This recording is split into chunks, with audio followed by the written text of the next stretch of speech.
So, hello everyone, Jai Shri Sham, and welcome back to Management Hustles with another important topic of services marketing that is focus on customer. तो basically customer पे focus करने से यहाँ पे क्या mean है कि जो एक सर्विस प्रोवाइडर है वो फोकस करना चाहता है अपने कस्टमर पे that what is customer behaviour, what are their expectations और वी कैन से डिजायर्स, और what are the customers perception on the availment of satisfaction through any services. So let's start with the topic number 1 that is customer behaviour. तो customer behaviour क्या होता है services में? Customer behaviour क्या हुआ? कोई भी इंडिविजुअल जो उसकी हैबिट्स हैं, जो उसके सोशल ट्रेंड्स के अंदर वी कैन से उसके कंसिडरेशंस हैं, वो जो पैटर्न चेक करता है, फ्रीक्वेंसी देखता है, या फिर जो भी उसके बैकग्राउंड फैक्टर्स है जो उसको इन्फ्लुएंस कर रहे हैं उसके डिसीजन के लिए, so that he can buying something और we can say he can avail and he is ready to avail in services that consider under customer behaviour. तो बेसिकली जो बिजनेस है या सर्विस प्रोवाइडर है वो कस्टमर की स्टडी पे, मतलब कस्टमर बिहेवियर पे क्यों स्टडी करता है? ताकि जो भी उसकी ऑडियंस है वो उसको टारगेट कर सके और क्रिएट कर सके ज़्यादा से ज़्यादा वी कैन से प्रोडक्ट्स और सर्विसेज, ताकि जो भी उसके प्रोडक्ट और सर्विसेज है वो जो उनके न्यू है और एग्जिस्टिंग कस्टमर्स हैं उनको ऑफर कर सके, सो दैट जो उसके एग्जिस्टिंग कस्टमर्स हैं वो बने रहें और जो पोटेंशियल कस्टमर्स है वो उसके न्यू कस्टमर्स बन के ओल्ड हो जाए। नेक्स्ट क्या हुआ? अगर कोई भी कस्टमर बाइंग बिहेवियर को अगर हम पढ़ रहे हैं, कोई भी ऑर्गेनाइजेशन या सर्विस प्रोवाइडर, उससे क्या होगा? वो कस्टमर्स को जान पाएगा कि what are their reasons of choosing what, कि हाँ वो हमें छोड़कर दूसरों की सर्विसेज को, दूसरों के गुड्स को क्यों परचेज कर रहे हैं, क्यों कंसीडर कर रहे हैं। ये सब चीज़ें जानने के बाद कि that what is customer buying behaviour, वो एनालाइज कर सकता है अपनी ऑडियंस को, उनकी नीड्स को, उनकी एक्सपेक्टेशंस को, और उसके ऊपर काम करके अपने कस्टमर्स तक रीच कर सकता है। सो नेक्स्ट क्या है कि कस्टमर्स को डिफिकल्टी होती है कभी कभार सर्विसेज को वी कैन से इवेलुएट करने में। तो वो क्या सर्विसेज के वी कैन से क्या क्वालिटीज़ है, क्या एटीट्यूड है, क्या एट्रीब्यूट्स हैं जो कस्टमर्स को इफेक्ट करते हैं। तो बेसिकली 3 एट्रीब्यूट्स होते हैं सर्विसेज इवेल्युएशन में, और वो क्या हुआ? First one is search attitude. Search attitude में क्या हुआ कि जो कस्टमर के जो ये एक्सपेक्टेशंस है, ये एट्रीब्यूट्स है, ये बिफोर परचेजिंग होता है किसी भी सर्विसेज और गुड्स के। यहाँ पे क्या होता है, वो जो वी कैन से ये कंसिडरेशंस वो हैं जो कस्टमर फर्स्ट टाइम कर रहा है, जिसे वो पता ही नहीं है अभी तक कि हाँ कौन सी सर्विस क्या है, कहाँ तक है, कैसी है और कितने की है। नेक्स्ट हुआ एक्सपीरियंस क्वालिटीज या फिर एक्सपीरियंस एट्रीब्यूट्स। यहाँ पे क्या है, ये वी कैन से जो वो कंज्यूम कर रहा है जब पे ये क्वालिटीज काम आती है या फिर आफ्टर परचेजिंग काम आती है। अब ये क्यों हुआ? कस्टमर्स को लगा कि हाँ इसके अंदर वो वाले फैक्टर्स नहीं है, वी कैन से वो अपने पास्ट एक्सपीरियंस के बेसिस पे जज कर रहा है प्रेजेंट सर्विसेज को, तो वो क्वालिटीज़ हैं हमारी एक्सपीरियंस क्वालिटीज़। तो अब वो इवेलुएट नहीं कर पा रहा है that either he will choose that particular service और नोट। अब आता है क्रीडेंस क्वालिटीज। क्रीडेंस क्वालिटीज क्या होती हैं? ये वो क्वालिटीज़ हैं, ये वो एट्रीब्यूट्स है जिसको कस्टमर इवेलुएट ही नहीं कर पा रहा, जिसमें वो कंफ्यूज है कि हाँ is it a good services और is it a bad services. तो ये क्या हुई? क्रेडेंस क्वालिटी, जहाँ पे जो कस्टमर है हमारा वो एक डिलेमा में है, उसे अभी कंफर्म ही नहीं है कि एक कस्टमर की इवेल्युएशन वो कैसे करे।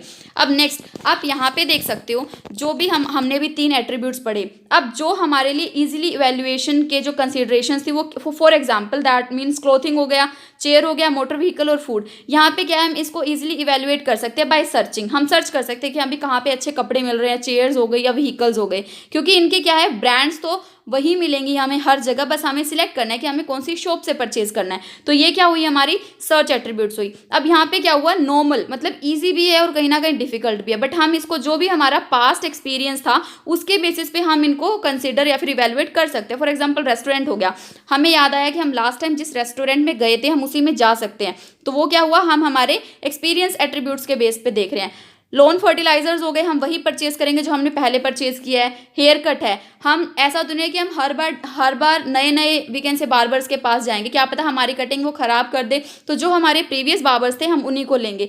अब आता है कि जो डिफिकल्ट होती है जिनकी इवेल्युएशन, वो कौन से होते हैं? हमारे क्रेडेंस एट्रीब्यूट्स। अब वो क्या हुए? फॉर एग्जाम्पल कंप्यूटर की रिपेयरिंग। अब कंप्यूटर जो रिपेयरिंग वाला था उसने रिपेयर तो कर दिया, बट हम उसके बारे में वेल अवेयर नहीं है, तो हमें क्या पता उसने अच्छे से रिपेयर किया या नहीं। तो यहाँ पे क्या हुआ? हमारा एट्रीब्यूट कैसा हुआ? हमारा एटीट्यूड कैसा हुआ? क्रेडेंस। हमारे पास बहुत बड़ी डिफिकल्टी है क्योंकि हम उसे इवेल्युएट ही नहीं कर सकते, मेजर ही नहीं कर सकते, क्योंकि हमें पता ही नहीं है कि वो सही हुआ है या फिर नहीं। एजुकेशन हो गया, किसी ने सामने वाले ने हमें कुछ समझाया और हमने वो समझ लिया, बट हमें पता तो नहीं है कि सामने वाले ने हमें सही बताया है या नहीं। लीगल सर्विसेज हो गई, उन्हें उन सारे लॉज के बारे में, एटीट्यूड्स के बारे में पता है, बट हमें नहीं पता। सो ये क्या थे हमारे, ये वो इफेक्ट थे वी कैन से, जो कि इवेल्युएशन के कैरेक्टरिस्टिक्स बन के हमारे सामने है कि हाँ भाई कुछ जो चीज़ें हैं वो हमारे लिए ईजी टू एवेल्युएट हैं, जो कि हो गया सर्च एट्रीब्यूट्स या फिर वी कैन से एक्सपीरियंस वाली, और जो डिफिकल्ट है वो कौन सी हुई, हमारी Credence attributes. Next topic is stages in customer decision making and evaluation of services. अब ये किस चीज़ का पार्ट है, ये हमारे कंज्यूमर बिहेवियर का ही पार्ट है कि ऐसे कौन से स्टेजेस हैं जो कस्टमर को डिसीजन मेकिंग में और जो भी सर्विसेज है उनको इवेल्युएट करने में हेल्प करता है। तो फर्स्ट क्या हुआ, नीड रिकॉग्निशन। फर्स्ट स्टेप क्या है, यहाँ पे कस्टमर अपनी नीड रिकॉग्नाइज करता है कि हाँ at that present time customer को किन किन चीज़ों की रिक्वायरमेंट्स है। उन रिक्वायरमेंट्स को पूरा करने के लिए वो क्या करेगा, सर्च करेगा कि मेरी रिक्वायरमेंट्स किन किन थ्रो ऑफ प्रोसेसेस से, किन किन चीज़ों से फुलफिल हो सकती है।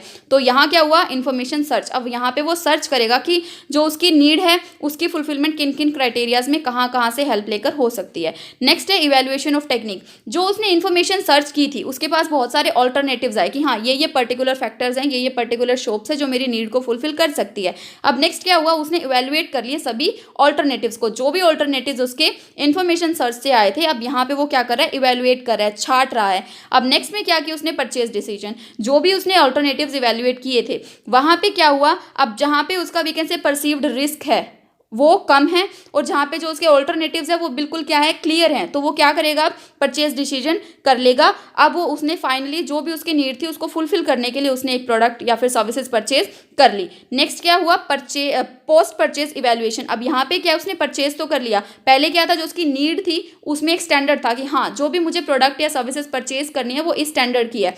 बट पोस्ट परचेज में क्या हुआ, फॉर एग्जाम्पल वो स्टैंडर्ड लो हो गया, वहाँ से जैसा उसने एक्सपेक्ट किया था वैसा नहीं है। तो वो जो उसने इवेल्युएशन किए कि हाँ भाई मेरी सर्विसेज फुलफिल नहीं हुई, आई एम नॉट सेटिस्फाइड या fully satisfied from that particular product और सर्विसेज, वो क्या हुई हमारी post purchase services. So next क्या है हमारा, अब हम सभी स्टेप्स को वन बाय वन डिटेल में डिस्कस करते हैं। तो फर्स्ट स्टेप क्या था हमारा, नीड रिकॉग्निशन। नीड रिकॉग्निशन में हमने फॉर एग्जांपल हम कहते हैं कि नीड रिकॉग्निशन क्यों ज़रूरी है, क्योंकि यहाँ पे कस्टमर को पता चल रहा है कि हाँ भाई उसे किस चीज़ की रिक्वायरमेंट है एट दैट पर्टिकुलर टाइम, और वो नीड किस चीज़ पे लेगा, जो भी उसकी प्रेफरेंस हो गई या फिर जो भी उसकी नीड है, जो भी उसकी रिक्वायरमेंट्स है उसके बेसिस पे। अब वैसे तो बहुत सारे टाइप्स है सर्टेन नीड्स को फुलफिल करने के लिए, बट जो मेनली हमारी नीड्स होती है वो मैस्लो हायरार्की हमें शो करती है।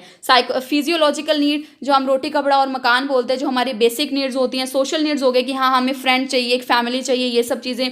सेफ्टी नीड्स हो गई कि हाँ भाई मैं जहाँ भी रहूँ मैं सेफ रहूँ, मेरी सेफ्टी के पर्पस को, रिक्वायरमेंट को फुलफिल किया जाए। सेल्फ एस्टीम या ईगो नीड क्या हो गई कि हाँ वो वैसा है तो मुझे भी वैसा बनना है, उसके पास ये वाली चीज़ है, ये सर्विसेज वो अवेल कर रहा है तो मुझे भी वो सब सर्विसेज अवेल करनी है। वो सेल्फ एस्टीम या फिर वी कैन से कि ईगोइस्टिक उसकी क्या हो गई, नीड हो गई। Next one is self actualisation need. यहाँ पे मैं चाहता हूँ कि भाई मैं टॉप ऑफ द वर्ल्ड रहूँ, सबसे ऊपर मेरे पास सारी चीज़ें होनी चाहिए। अब नेक्स्ट क्या हुआ, हमारी नीड तो रिकॉग्नाइज हो गई, अब हमें हमारी इंफॉर्मेशन सर्च करनी है जिससे कि हम हमारी उन नीड्स को फुलफिल कर सके। बहुत सारे वैसे तो एस्पेक्ट होते हैं, बट हम मेनली अगर देखें तो हम दो फैक्टर से जान सकते हैं डिफरेंट टाइप्स ऑफ थिंग्स के बारे में जहाँ से हमारी नीड फुलफिल हो सकती है। First one is personal factor और सेकंड वन इज एक्सटर्नल और non personal factor. Personal factor क्या हुए, जिनसे हम पर्सनली पता कर सकते हैं। फॉर एग्जांपल पेरेंट्स हो गए, रिलेटिव्स हो गए, हमारे पीयर्स एंड फ्रेंड्स हो गए, या फिर जो एक्सपर्ट्स हैं पहले से जिनको पता है उस पर्टिकुलर नीड की फुलफिलमेंट के बारे में। फॉर एग्जाम्पल हमें फ़ोन चाहिए, तो अब कोई भी हमारा एक्सपर्ट है या कोई भी हमारा पर्सनल फैक्टर है जिनसे हम पूछ सकते हैं, तो उन्हें पता है कि हाँ इस पर्टिकुलर कंपनी का, इस पर्टिकुलर ब्रांड का जो मोबाइल फ़ोन है, कोई भी मशीनरी आइटम है, वो ये वाली कंपनी ज़्यादा बेटर है। तो वो हमें क्या कर सकते हैं, वो हमें एक हिंट दे सकते हैं या फिर वो हमें सजेस्ट कर सकते हैं कि हाँ आप ये वाली ब्रांड परचेज कर सकते हो। अब एक्सटर्नल सोर्सेज क्या हुए हमारे, हमने गूगल पे सर्च किया, हमने न्यूज़पेपर में देखी एडवर्टीजमेंट्स, हमने मैगजीन्स में पब्लिशमेंट्स देखी, या फिर हमने एडवर्टीजमेंट्स देखे। तो ये सब क्या थे, हमारे पर्सनल और नॉन पर्सनल फैक्टर जो हमें इन्फॉर्मेशन सर्च में हेल्प कर रहे हैं। नेक्स्ट है हमारा, अब हम करें क्या, इवेलुएट। अब हमने इन्फॉर्मेशन सर्च करके बहुत सारे ऑल्टरनेटिव्स तो जान लिए, अब हमें उनको क्या करना है, इवेलुएट करना है। फर्स्ट क्या हुआ, जो भी हमारे इवोक्ड सेट थे ना, हमें कोशिश करनी है कि वो छोटे हों ताकि हम उनको इजीली इवेलुएट कर पाएँ। अब इवोक्ड सेट्स क्या होते हैं, हमारे कंसिडरेशन सेट्स। फॉर एग्जांपल हमें मोबाइल फ़ोन परचेज करने थे, तो हमारे सामने बहुत सारी ब्रांड्स हैं। अब जो हमारा इवोक्ड सेट क्या हुआ कि हमें पता है अगर मुझे कोई और चीज़ पसंद नहीं आई तो मुझे ये तो लेना ही लेना है। तो वो जो हमारे कंसिडरेशंस है, प्रायोरिटीज़ है वी कैन से, वो हमारे क्या हुए, इवोक्ड सेट हुए। हमें जो इवोक्ड सेट है वो छोटे लेके चल रहे हैं।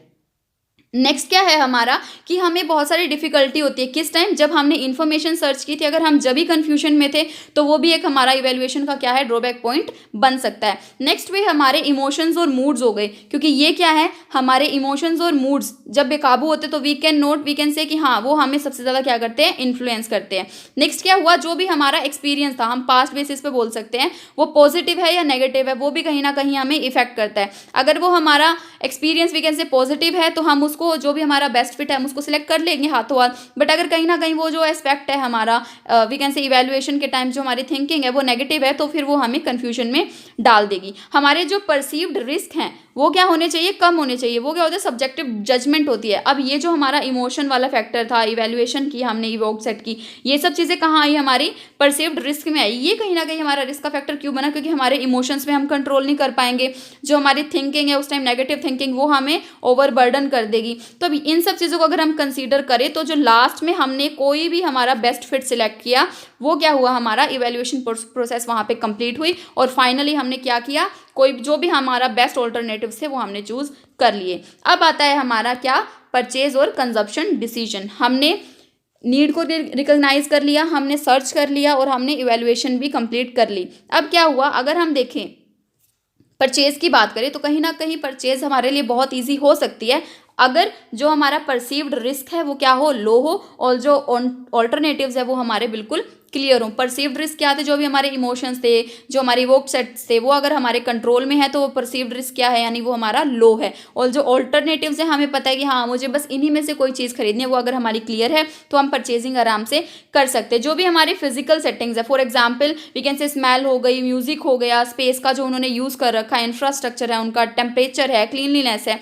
वो भी हमें कहीं ना कहीं इफेक्ट करेगी हमारे परचेजिंग हैबिट्स को। जो सर्विसेज एक्टर्स हैं, फॉर एग्जाम्पल जो सर्विसेज प्रोवाइड करते हैं, उनका जो certain we can say routine होता है ना, बताने का कस्टमर्स को कि हाँ ये चीज़ ले लीजिए, ये ज़्यादा बेटर है, ये चीज़ ज़्यादा बेटर है, या फिर वो जो उनकी we can say convincing power होती है, उसको अगर वो मेंटेन करके रखेंगे रूटीन बेसिस पे, तो क्या होगा, उसका इंप्रेशन क्या होगा, हमारा पॉजिटिव पड़ेगा। किस पे, हमारे कस्टमर्स पे। और कस्टमर्स फिर क्या करेंगे, फाइनली परचेज कर लेंगे। जो भी उन्हें बेस्ट ऑल्टरनेटिव उन्होंने पीछे से छाटे हैं, वो उसमें से एक बेस्ट परचेज करके उसका कंजप्शन कर लेंगे। तो ये तो था हमारा प्री पोस्ट थे वो पिछले वाले स्टेप्स, और ये हो गया परचेजिंग वाला स्टेप। अब नेक्स्ट क्या हुआ हमारा, पोस्ट परचेज। अब यहाँ पे क्या हुआ, पोस्ट हमने परचेज कर लिया, अब हमने यहाँ पे इवैल्यूएशन किया कि जो हमारी नीड थी, जो हमारे स्टैंडर्ड्स थे, वो जब हमने परचेज कर लिया, उसका कंजप्शन किया, अब वो हमारे सभी चीज़ें फुलफिल हो रही है या नहीं, हम उस पर्टिकुलर यूज से सेटिस्फाइड हो रहे हैं या नहीं। अब वहाँ पे कौन कौन से फैक्टर्स है, attributes of dissatisfaction. For example जो हमारे स्टैंडर्ड्स थे वो यहाँ पे मीट नहीं हुए, जो हमने स्टैंडर्ड सेट किए थे वो हमारी एक्चुअल जो रिजल्ट आए उससे मीट नहीं हुए, तो वहाँ पे क्या हुआ, पर्सन क्या हुआ, डिससेटिस्फाई हो गया। इनोवेशन डिफ्यूजन हो गया, जो उन्होंने सोचा था वैसा वो नहीं निकला। अब क्या होगा, कई बार ब्रांड लॉयलिटी भी होती है। इधर अगर आप उसे डिससेटिस्फाइड भी, फिर भी आप सोचोगे, फॉर एग्जांपल आईफोन का फोन है, आप कई बार उसे डिससेटिस्फाइड होगे कि हाँ भाई इसके फीचर्स मुझे पसंद नहीं आए, बट क्या हुआ, आपकी जो ब्रांड लॉयलिटी है कि हाँ आईफोन है, इतना महंगा फोन है, तो ये खराब मतलब गलत नहीं हो सकता, मेरा डिसीजन बिल्कुल सही है, तो यहाँ पे ब्रांड लॉयलिटी भी एक फैक्टर बन जाती है।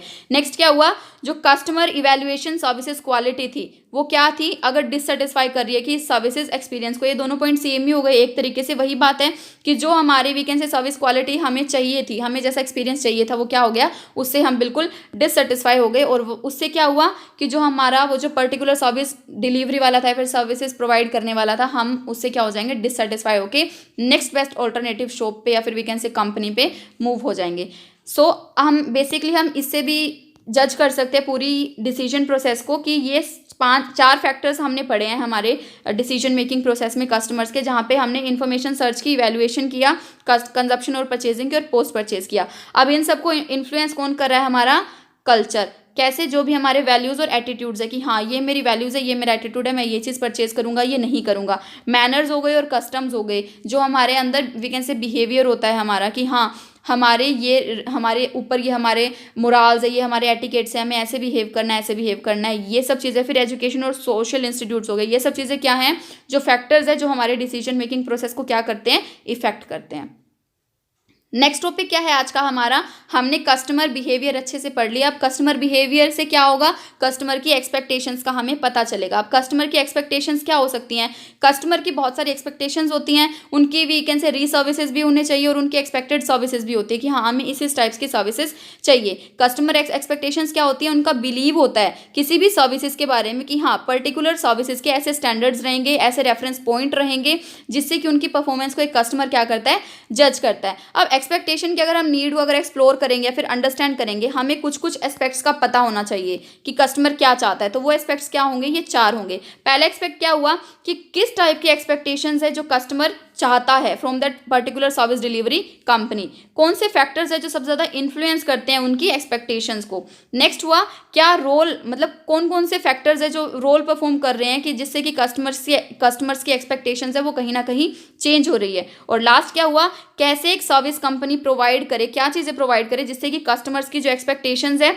वो मीट हो जाएं और या फिर एक्सीड ना करें। सो ये क्या थे हमारे कस्टमर एक्सपेक्टेशंस की डेफिनेशन। अब आते हैं कि कस्टमर्स की एक्सपेक्टेशन कितने टाइप्स की होती है। कस्टमर की एक्सपेक्टेशन बेसिकली 2 टाइप्स की होती हैं, एक डिजायर्ड और एक एडिक्वेट। डिजायर्ड क्या हुआ, विच दे विश्ड फॉर, जैसी satisfaction by availing of particular goods और सर्विसेज जो हमारे कस्टमर्स चाहते हैं, वो क्या हुआ, जो हमारे customer really hopes to receive, जो वो रिसीव करना चाहते हैं, या फिर विश्ड फॉर, जो वो विश कर रहे हैं, वो क्या हुआ, कस्टमर्स की डिजायर्ड सर्विसेज हुई। और एडिक्वेट सर्विसेज क्या हुई, जो कस्टमर्स को लगता है कि हाँ भाई ये तो हमें मिलनी ही मिलनी है, जो मिनिमम लेवल हुई सर्विसेज की जो कस्टमर एक्सेप्ट करेगा, वो क्या हुई हमारी type we can say adequate services. तो ये थी हमारी डिजायर्ड और एडिक्वेट सर्विसेज।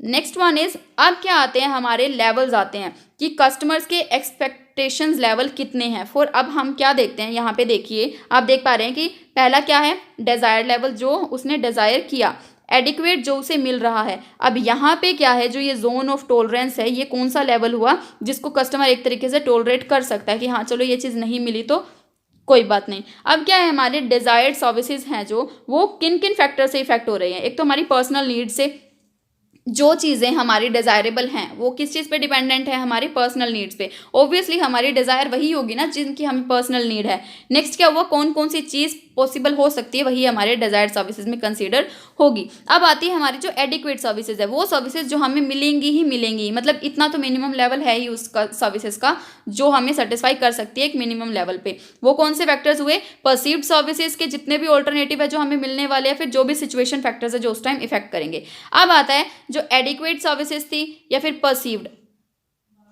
और डिजायर्ड सर्विसेज। जो डिजायर्ड और परसीव्ड दोनों को मिला के जो सर्विसेज के फैक्टर्स है वो कौन से हैं, explicit services, implicit services, word of mouth और past experience. So this is about dual we can say customer expectations level. अब नेक्स्ट क्या है हमारा, वन बाय वन हम तीनों जो हमारे लेवल थे उनको हम डिस्कस करेंगे। पहला क्या था, जोन ऑफ टॉलरेंस। तो ये लेवल क्या है, ये वो लेवल है जो क्या है, एक डिफरेंस बताता है हमें किसके बीच में, डिजायर्ड सर्विसेज के बाद बीच में और एडिक्वेट सर्विसेज के बीच में। अब यहाँ पे क्या है, ये कौन सा है लेवल जहाँ पे कस्टमर क्या है, एक वेरिएंस को क्या कर रहा है, एक्सेप्ट कर लेगा कि हाँ अगर ये वाला अगर एक्सेप्ट हम कर भी लेते तो भी हमारी सेटिस्फेक्शन कहीं ना कहीं फुलफिल हो रही है। अब यहाँ पे क्या है, ये जो वी कैन से यहाँ पे क्या हो रहा है, चेंज हो रहा है हमारे किस लेवल पे, एडिक्वेट सर्विसेज के लेवल पे, क्योंकि जो हमारी एडिक्वेट सर्विसेज थी वो फुलफिल हो गई, डिजायर्ड सर्विसेज इधर फुलफिल नहीं हुई, बट जो जोन ऑफ टॉलरेंस है हमारा ये वो है जहाँ पे हमने उस गैप को क्या किया, बियर कर लिया। अब नेक्स्ट क्या है हमारा, नेक्स्ट है हमारा sources of desired services expectations. अब हमने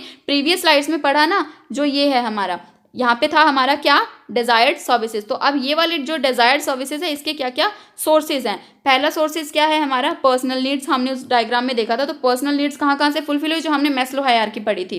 फिजिकल नीड्स हो गई, सोशल, फिजियोलॉजिकल, फंक्शनल नीड या फिर सेल्फ एस्टीम नीड्स, ये सब। और सेकंड में क्या हुआ, believe about what is possible. अब यहाँ पे हम क्या कर रहे हैं, हम बिलीव कर रहे हैं कि हाँ ये चीज़ें पॉसिबल है। तो ये क्या थी हमारी sources of desired services expectations. अब आते हैं हमारे सोर्सेज क्या गए, एडिक्वेट सर्विसेज के। तो एडिक्वेट सर्विसेज के हमारे सोर्सेज कौन कौन से हुए, पहली बात तो जो हमारे परसीव्ड सर्विसेज ऑल्टरनेटिव्स थे, वो क्या है, जब एक कस्टमर्स ऑब्टेन करे किसी भी सर्विसेज को, ये वो सर्विसेज हैं जो सर्विस प्रोवाइडर प्रोवाइड कर रहा है, वो क्या थी हमारी परसीव्ड सर्विसेज ऑल्टरनेटिव। जितना ज़्यादा परसीव्ड सर्विसेज के ऑल्टरनेटिव रहेंगे उतना ज़्यादा क्या है, एडिक्वेट जो सर्विसेज एक्सपेक्टेशंस है वो क्या होंगी, बढ़ती जाएंगी।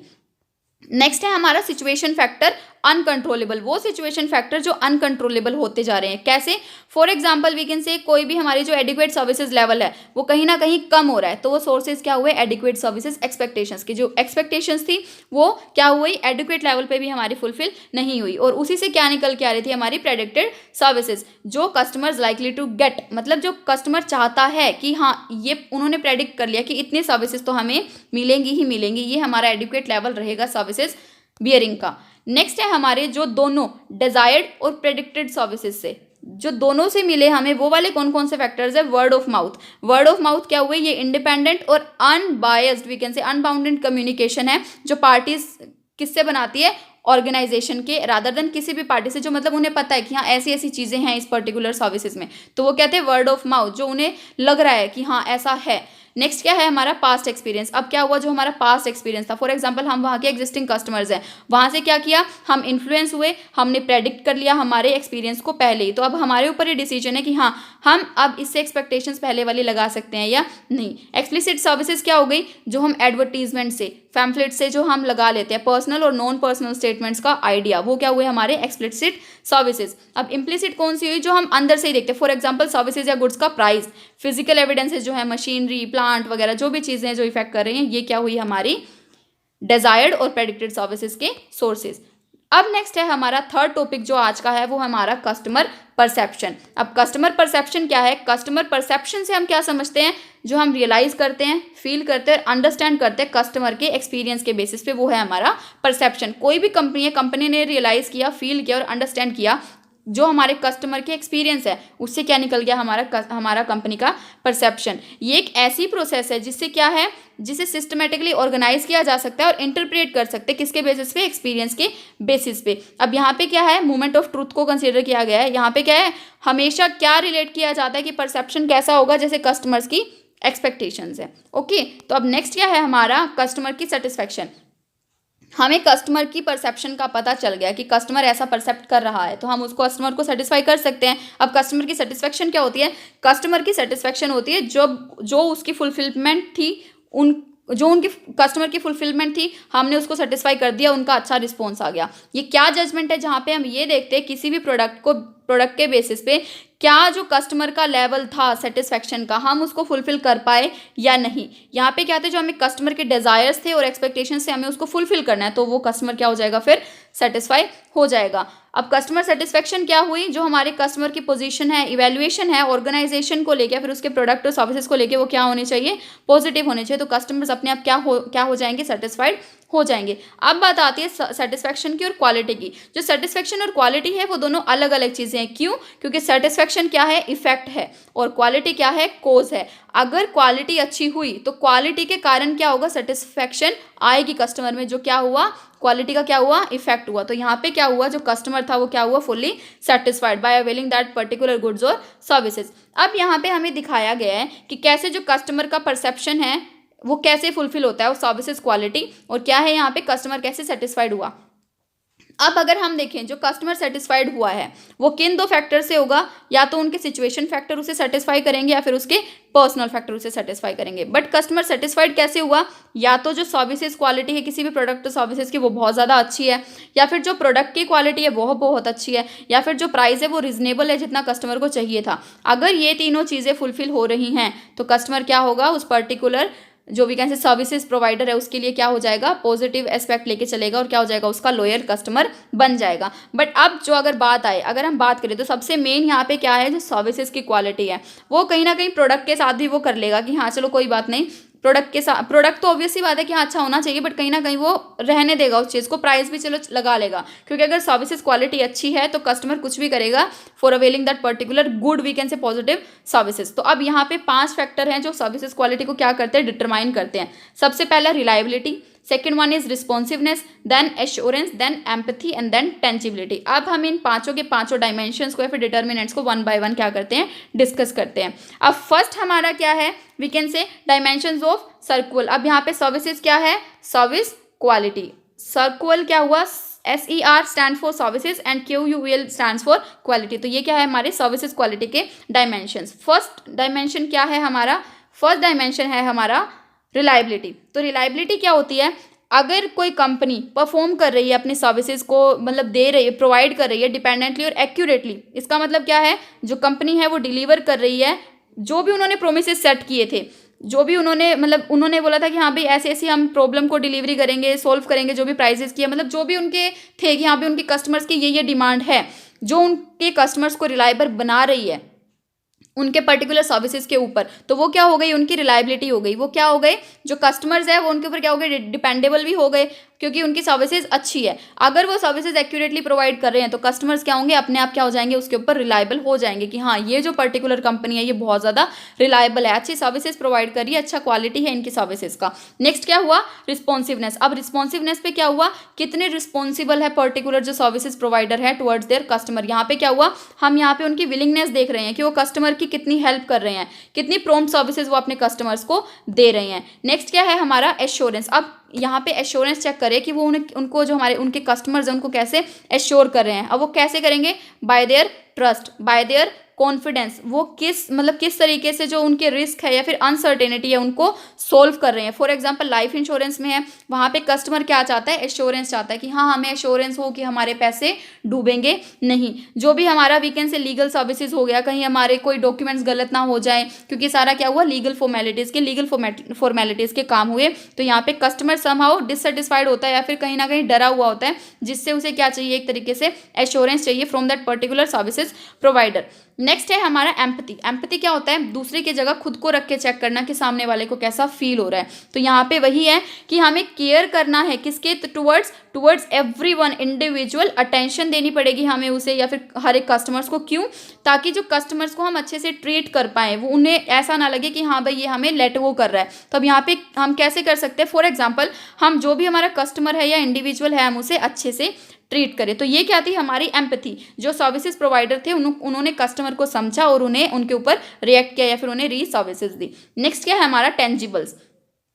अब सर्विसेज क्वालिटी को टेंजिबिलिटी कैसे इफेक्ट कर रही है। अब हमें पता है, अब आप कहीं जा रहे हो, वहाँ की सर्विसेज तो मतलब लगा लो बहुत अच्छी है, बट क्या है वहाँ पे टेंजिबिलिटी, मतलब जो इंफ्रास्ट्रक्चर है फिर फिजिकल एविडेंसेस है वो उनके अच्छे नहीं है, ना बैठने की जगह है ना साफ सफाई है। तो क्या आप वहाँ से पर्टिकुलर सर्विसेज अवेल करोगे, नो, बिकॉज आपको लगेगा कि यहाँ पे साफ सफाई नहीं है, इंफ्रास्ट्रक्चर अच्छा नहीं है, तो इनकी सर्विसेज कैसे होगी। तो टेंजिबिलिटी क्यों मैटर करती है, जो हमारी फिजिकल फैसिलिटी है वो अच्छी होनी चाहिए, जो हमारे इक्विपमेंट्स हम यूज़ करें वो भी अच्छे होने चाहिए, HR है वो भी अच्छे होने चाहिए, हमारे जो भी कम्युनिकेशन मटेरियल है वो सब क्या होने चाहिए, अच्छे, क्योंकि इससे पता चल रहा है कि पर्टिकुलर सर्विस क्वालिटी किसी भी पर्टिकुलर सर्विस प्रोवाइडिंग कंपनी की कैसी है। अब नेक्स्ट है हमारा, कैसे हम डिटरमाइन करेंगे हमारे कस्टमर्स को, कैसे, मतलब डिटर्मिनेंट्स क्या है कस्टमर्स के, कस्टमर की सेटिस्फेक्शन के, कस्टमर की वी कैन से सेटिस्फेक्शन के क्या क्या डिटर्मिनेंट्स है। अब वो क्या क्या डिटर्मिनेंट्स है, प्रोडक्ट की क्वालिटी कैसी है, कस्टमर वैल्यू कितना दे रहा है, कस्टमर कॉस्ट कितनी लग रही है, प्रोडक्ट और सर्विसेज वहाँ की कैसी है, फीचर कितना कर रहे हैं कस्टमर को, उनके इमोशंस का कितना ध्यान रख रहे हैं, कस्टमर को जजमेंट, वी कैन से हर जो कोर्स ऑफ एक्शन हो रहा है related to that particular customer वो उनका कितना क्या करें, इवेलुएट कर रहे हैं, उनकी फेयरनेस का और उनकी इक्विटी का, मतलब हर एक कस्टमर्स को इक्वल ट्रीटमेंट को और कितना उनको फेयर चार्जेस कर रहे हैं वो, उसका क्या परसेप्शन कंपनी लेके चल रही है, वो फॉलो कर रहे हैं या नहीं कस्टमर्स के डिमांड्स और वी कैन से जो भी उनकी मांगे हैं जिससे वो सेटिस्फाई हो पाए, या फिर जो भी उनके बिहेवियर को वी कैन से जो बिहेवियर को अगर अंडरस्टैंडिंग अच्छी है तो हम डिटरमाइन कर सकते हैं कस्टमर की सेटिस्फेक्शन को। अब नेक्स्ट क्या है, अगर कस्टमर सेटिस्फाई हो गया तो उससे हमें क्या, जो भी सर्विस प्रोवाइडर कंपनी है उसे क्या आउटकम निकल के आए, क्या निकल कर आए, हमें क्वालिटी ऑफ कस्टमर लाइफ मिली। फॉर एग्जाम्पल एक कस्टमर को हमने अच्छी सर्विसेज दी तो उससे क्या हुआ, कस्टमर की क्वालिटी लाइफ इंक्रीज हो गई, उनको कहीं ना कहीं क्वालिटी लगी खुद की जो उन्होंने सर्विसेज अवेल की वहाँ पे। अब कस्टमर की लॉयलिटी बनी रही, उन्हें अब कस्टमर को पता चल गया कि इस पर्टिकुलर कंपनी से हमें बहुत अच्छी सर्विसेज अवेल होने को मिल रही हैं, हम सेटिस्फाई हो रहे हैं फ्रॉम दैट पर्टिकुलर सर्विसेज, तो अब क्या हो गए, हम वहाँ के लिए लॉयल हो गए। जो वर्ड ऑफ माउथ उन्होंने सुने थे अगर वो फुलफिल हो गए तो यहाँ पे कस्टमर क्या हुआ, उनके वी कैन से अच्छे से उनसे इन्फ्लुएंस हो गया और पॉजिटिव एटीट्यूड देके उनका लॉयल कस्टमर बन गया। अब क्या हुआ, उन्होंने जो कस्टमर जो सेटिस्फाई हुए उन्होंने सपोर्ट किया और कंटिन्यू किया बिजनेस को और बिजनेस की ग्रोथ को। मार्केट प्राइस क्या हुआ, जो पर्टिकुलर सर्विस प्रोवाइडर कंपनी थी वहाँ के बढ़ गए और इकोनॉमिक एनवायरनमेंट में उसका काफ़ी we can say positive effect पड़ा। तो ये क्या थे हमारा कस्टमर सेटिस्फेक्शन। तो आज की वीडियो में हमने क्या पढ़ा कि हमारे कस्टमर का बिहेवियर कैसा था, हमारे कस्टमर्स की एक्सपेक्टेशंस कैसी थी और कैसे हमारे कस्टमर का वी कैन से परसेप्शन थी, जिसको कंपनी सेटिस्फाई करके एक अच्छे अच्छे आउटकम कंपनी में लेकर आई, जिससे कि जो उनके सर्विसेज क्वालिटी वो जो इम्प्रूव्ड थी ऑलरेडी वो और ज़्यादा इम्प्रूव्ड हुई, मार्केट शेयर बढ़ गई उनके और पॉजिटिविटी आई। यहाँ क्या इन तीनों टॉपिक में हमने क्या देखा, मेन सारी चीज़ें क्या थी कंपनी की, फोकस ऑन कस्टमर्स। इसीलिए जो आज हमारा टॉपिक था वो क्या था, focus on customer. This is all about today's video and thank you so much, keep supporting, do not forget to like, subscribe and share my channel, and if you have any doubt from previous videos then please comment below in comment section.